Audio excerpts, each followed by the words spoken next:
el living recibimos al economista Hugo Bay. Estaremos hablando obviamente del diálogo social, es el coordinador de esto que ya ha comenzado con varios conversatorios, ¿no?, a nivel nacional y que ahora también se están desarrollando en Montevideo. Gracias por acompañarnos, un gusto recibirte.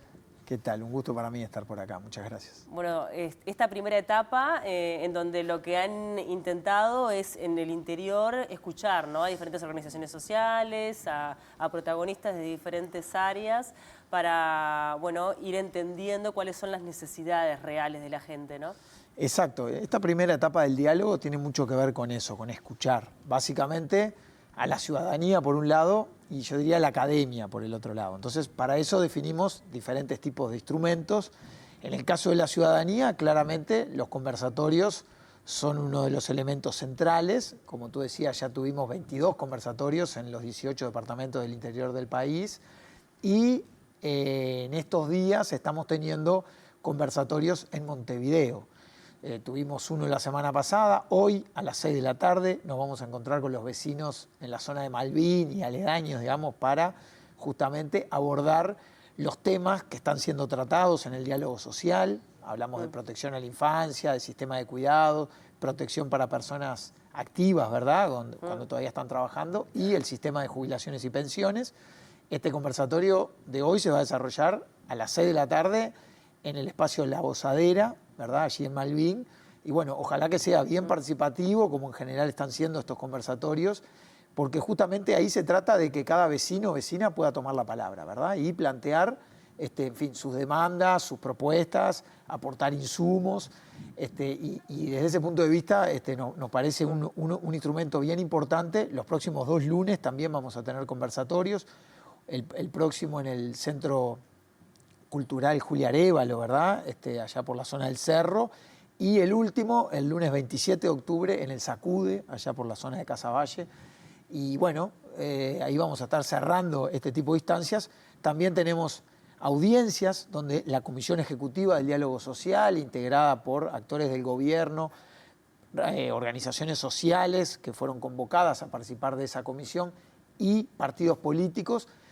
Tenemos más de 70 pedidos o solicitudes de audiencia, ¿verdad?, de diferentes tipos de organizaciones sociales, instituciones. Entonces ya vamos 30, 31 ya hemos tenido de ese proceso, entonces estamos en el medio del proceso de audiencias. Y por último, como decía, escuchar a la academia. Y para eso lo que tenemos son los seminarios. Por ejemplo, este jueves, en el anexo de la Torre Ejecutiva, vamos a tener en el auditorio, quiero decir, de la Torre Ejecutiva, que es en el anexo, vamos a estar escuchando, digamos, a los especialistas y a los expertos hablar en este caso sobre, el régimen de jubilaciones y pensiones, ¿verdad? Este tema de la edad de retiro, del pilar no contributivo, sí, ¿verdad? Aquella gente que no llega a cumplir los requisitos para jubilarse, en fin. Todos esos temas planteados a partir de algunos trabajos de corte académico que hemos solicitado para que fueran presentados en el marco del diálogo. Quiero hablar también de la representatividad, porque obviamente lo que buscan es que esto sea lo más abarcativo posible, pero hay muchos partidos políticos que no están participando, ¿no? Creo que está solamente el Frente Amplio y el Cabildo Abierto. La gran mayoría de los partidos de la oposición no forman parte. ¿Qué implica esto? Bueno, claramente no es la situación que hubiéramos deseado desde un principio. Nosotros planteamos, por supuesto, invitamos a todos los partidos políticos a participar de este proceso, a integrarse en la Comisión Ejecutiva. Incluso en esos primeros encuentros que tuvimos muy buena receptividad al planteo y de hecho 3 de los 4 partidos políticos que finalmente resolvieron no integrarse a la Comisión Ejecutiva nos habían incluso planteado los nombres de quienes los iban a representar en este ámbito. Después, lamentablemente, a pocas horas del lanzamiento del diálogo social, se definió que no. Me parece que tuvo un componente más político que de otro tipo, digamos.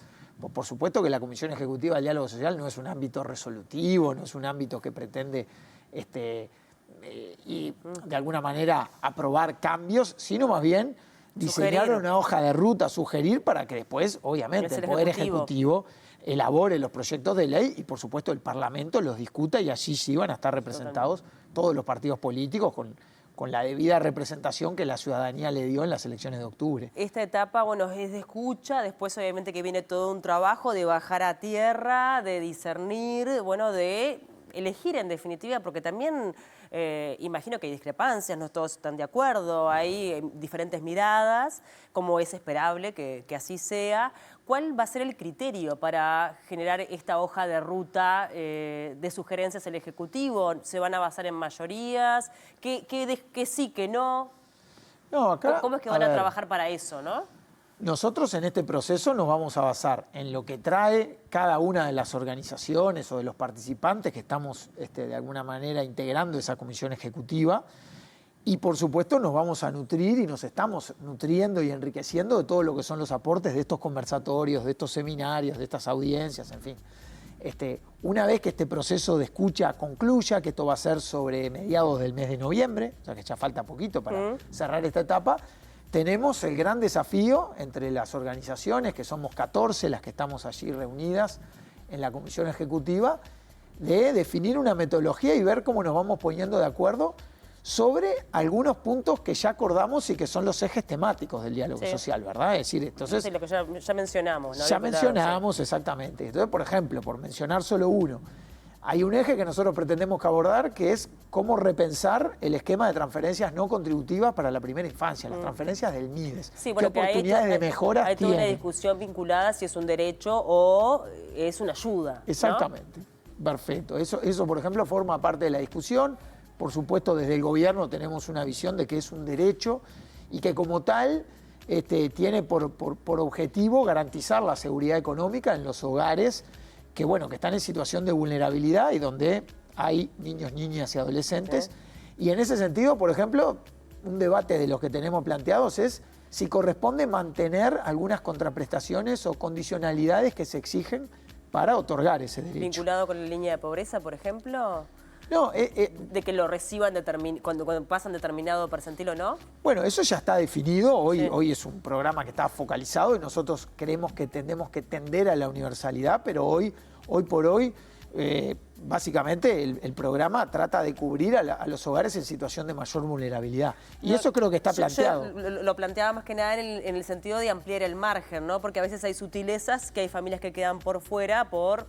Bueno, nosotros... ¿no? Parte de la visión del gobierno y que quedó planteada con mucha claridad en el seminario tiene que ver con salir un poquito del esquema de la línea de pobreza monetaria y entonces hogares que por 100 pesos quedan de un lado o del otro y no tiene mucho sentido pensar que son hogares que están en una situación muy diferente, e ir hacia más un concepto de vulnerabilidad y en ese sentido centrar y poner el foco en una prestación de carácter más importante, por ejemplo, en lo que pueda ser el 40% de hogares de niños, niñas y adolescentes que están en esa situación, ¿verdad? O el 40% de hogares que están en situación de mayor vulnerabilidad. Y que entonces centrarnos ahí nos permite trascender un poquito esta discusión de la línea de pobreza. Esa es una discusión que está planteada. Yo me refería a otra cuando hablaba de condicionalidades en el sentido de esto que se plantea, por ejemplo, de si hay que exigir la asistencia de los niños, por ejemplo, al sistema educativo o no.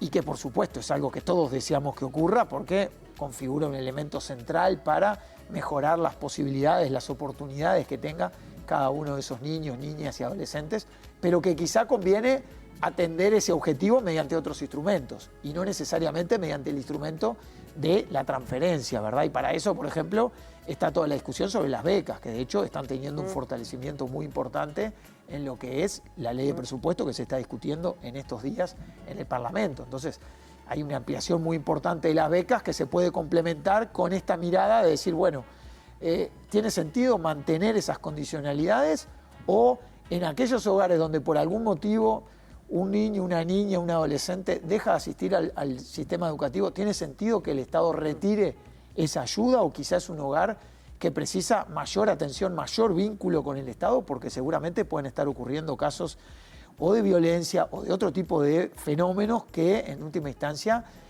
hablan de una mayor vulnerabilidad? Y parte de lo que surgió del seminario es que justamente los hogares que en general no alcanzan a cumplir con esos requisitos que se exigen para acceder a esa prestación, en general son hogares donde el nivel de privación, el nivel de vulnerabilidad es bastante más significativo. Entonces, son esos elementos que van a entrar en discusión en la Comisión Ejecutiva y que nosotros pretendemos construir un acuerdo. Y bueno, capaz que hay una amplia mayoría de organizaciones presentes y hay alguna que tiene un matiz, y lo que nosotros apostamos es a elaborar ese documento, que será una hoja de ruta para las definiciones futuras, donde, por ejemplo, se refleje un acuerdo muy amplio y eventualmente algún matiz de alguna organización, de algún participante que entienda que la solución iba por otro lado, y de esa manera ir avanzando. Hugo, el otro día estuvimos con Clavijo, representante de los trabajadores en el Banco de Previsión Social, que además integra estos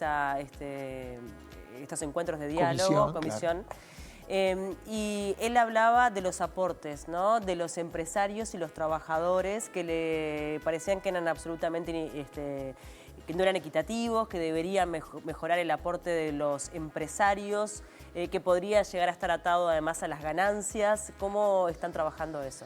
Bueno, la discusión sobre el financiamiento en general es una discusión que está planteada, es decir, lo hemos recibido en los conversatorios, se ha planteado en algunas audiencias, tenemos previsto algunos seminarios para abordar específicamente eso. De hecho, una parte del seminario del próximo jueves sobre régimen de jubilaciones y pensiones tiene que ver con el componente de financiamiento, pero incluso tenemos previsto un seminario para el 4 de noviembre donde vamos a abordar específicamente el financiamiento del sistema de cuidados y cómo lograr, mediante algún tipo de fondo o algún esquema parecido, garantizar algunos derechos al cuidado al que hoy la ciudadanía no accede, digamos, o mejor dicho, solo accede aquel que puede pagarlos en el sector privado, pero que no están garantizados mediante algún mecanismo de seguro.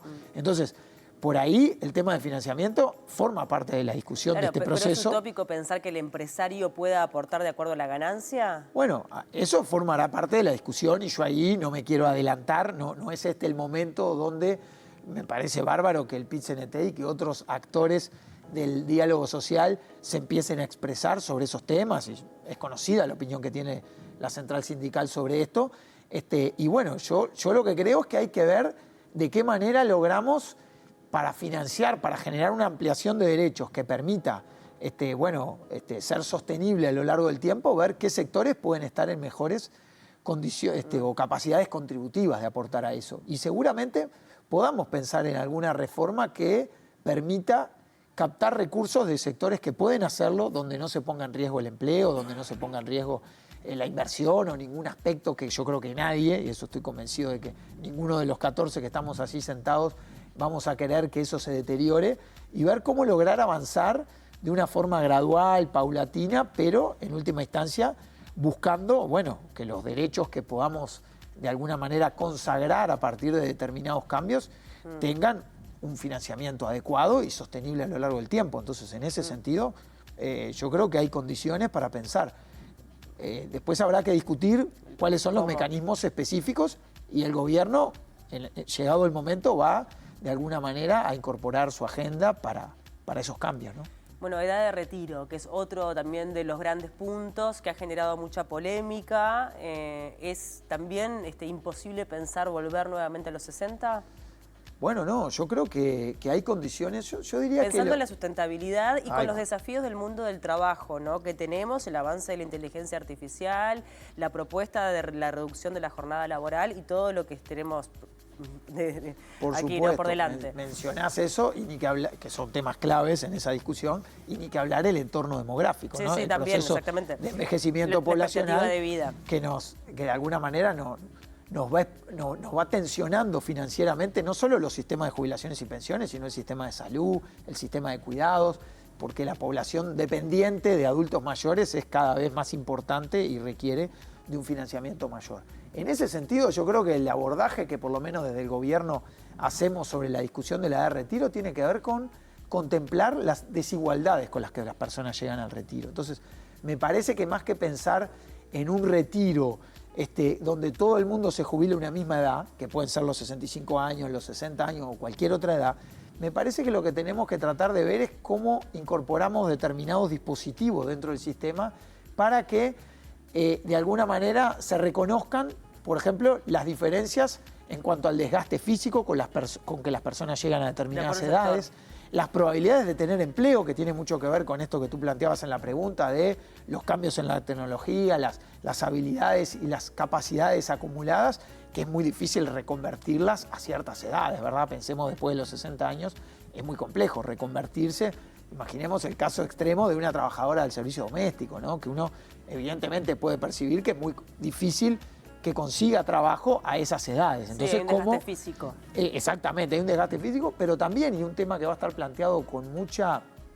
profundidad en el seminario que tenemos previsto tener este jueves, es el tema de los diferenciales en la expectativa de vida. Ya lo sabíamos a nivel internacional, pero vamos a traer evidencia a nivel de Uruguay de este aumento de la longevidad, que por supuesto opera para todos, no se distribuye de la misma manera por nivel socioeconómico, ¿verdad? Las personas de mayores ingresos tienen una sobrevida bastante mayor, ¿verdad?, a la que tienen las personas de menores ingresos.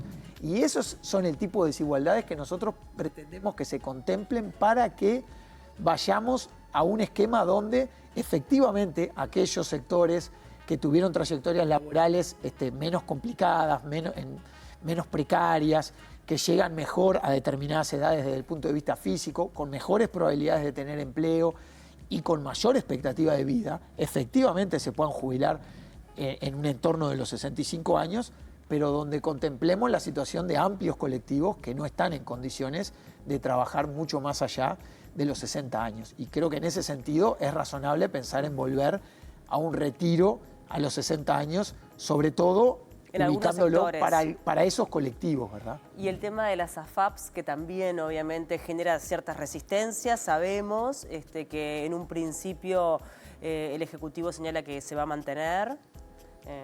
¿Cómo lo están encarando, ¿no? Teniendo en cuenta también los desafíos que esto implica, no sé, de repente la evidencia internacional? Por supuesto, tenemos un seminario específico el jueves 23 de octubre, o sea que dentro de muy poquito, donde vamos a abordar el tema del pilar de capitalización individual, y donde nosotros desde el diálogo estamos convencidos como gobierno de que el sistema de capitalización tiene oportunidades de mejora muy importantes. Por supuesto, sobre la base de mantener el pilar de ahorro y seguir teniendo un sistema multipilar como el que ha venido construyendo Uruguay en las últimas décadas, pero con cambios importantes que se pueden, yo diría, introducir en ese sistema, donde, bueno, habrá que escuchar otras experiencias, como decís tú, a nivel internacional. Vamos a tener la experiencia de un modelo de capitalización que tiene diferencias importantes con el nuestro de Estados Unidos, otro de Países Bajos, ¿verdad?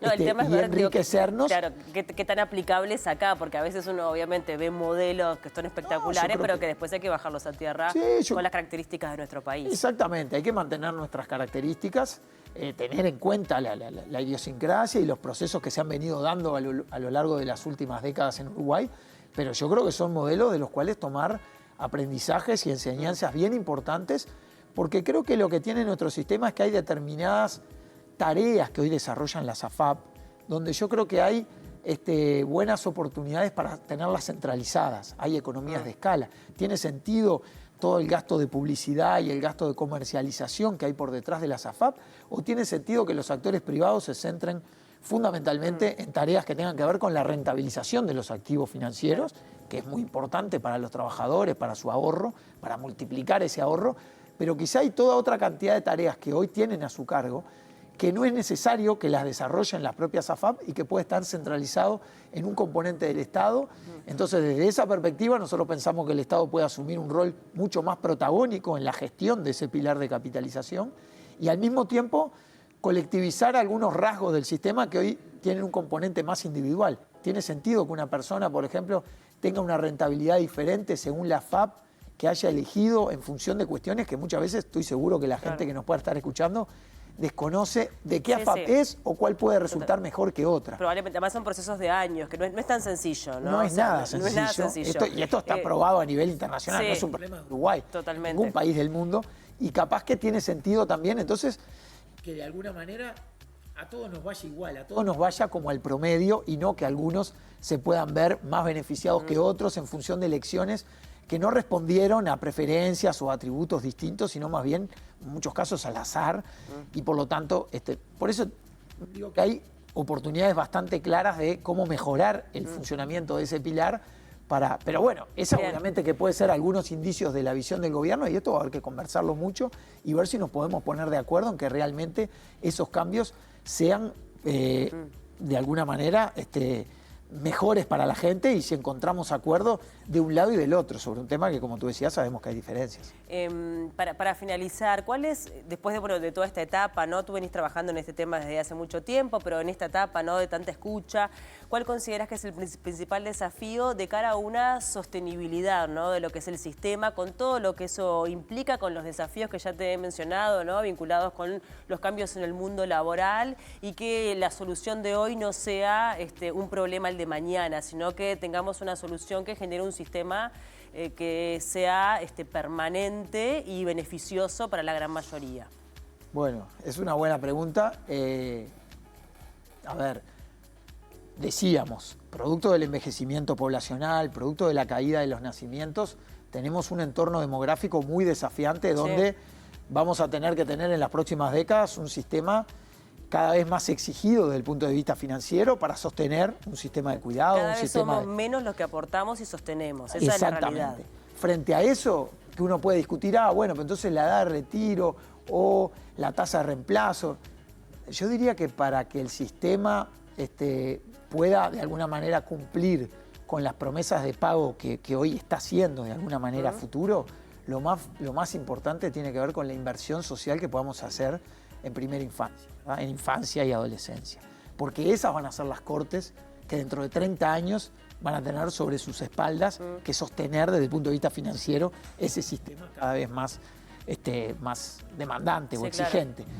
Y en ese sentido, el diálogo social, por eso es que para nosotros, tan importante como las discusiones sobre el sistema de jubilaciones u otros componentes, tiene que ver con la primera infancia y los cuidados, ¿verdad? Porque me parece que ahí nos jugamos la vida como país. Si nosotros hoy, de los 30.000, ya son menos de 30.000 los nacimientos que tenemos por año, cuando hace 20 o 25 años teníamos cerca de 55, 56.000, digamos. Si además un tercio de esos gurises y gurisas que están naciendo están en situación de privación, en situación de pobreza, y bueno, estamos hipotecando realmente el futuro. Entonces me parece que lo más importante, desde el punto de vista incluso de la sostenibilidad, primero por una razón ética y de derechos de esas personas que están naciendo, pero además por la sostenibilidad del sistema en las próximas décadas, me parece que no podemos obviar la inversión social que precisamos hacer en esas cortes actuales para que sean más productivas y que permitan justamente desarrollar trabajo, relaciones laborales, su desempeño en el sistema educativo, lo que sea, que permita que el país pueda sostener ese estado de bienestar que yo creo que todos queremos, todo el sistema político, todos los actores sociales queremos que siga teniendo y que tanto hace por la cohesión social de nuestro país. Hugo, gracias por estos minutos, un gusto recibirte. Bueno, un gusto para mí estar acá y a las órdenes. Seguiremos de cerca, así que probablemente después que termine esta etapa te volvemos a convocar. ¿Cómo no? Gracias. Hacemos una tanda, enseguida venimos.